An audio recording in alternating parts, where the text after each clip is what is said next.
The shooting of two Israeli diplomats outside a Jewish museum in Washington, D.C. has been condemned around the world. President Donald Trump said the killings were horrible and obviously based on anti-Semitism.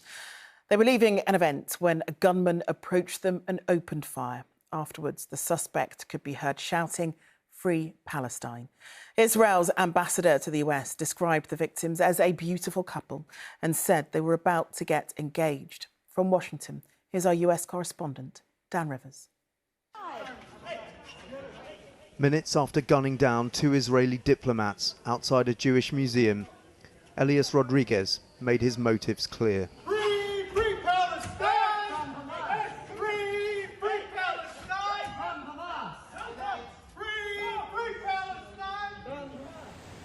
The 30-year-old from Chicago had loitered near the scene after the murders, finally breaking cover to horrified witnesses. I did see somebody run in. The security guard happened to let this guy in. I guess they were thinking that he was a victim.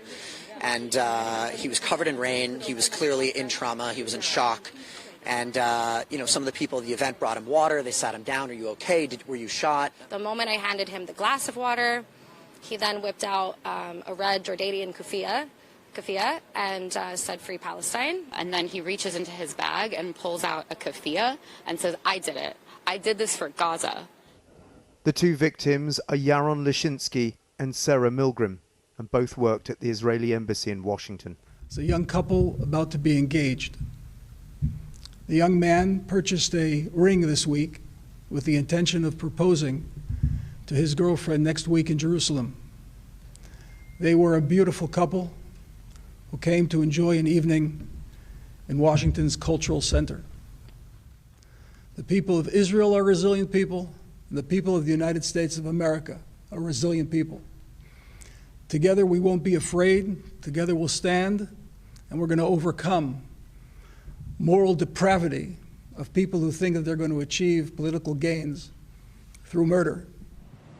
Today, as the blood was being wiped from the street outside the Jewish museum, America's most senior law officer gave her visceral reaction. What we saw last night was disgusting. I saw a young man's body being taken away who was about to get engaged. He had an entire life in front of him, and that was taken away. The hate has got to stop, and it has to stop now.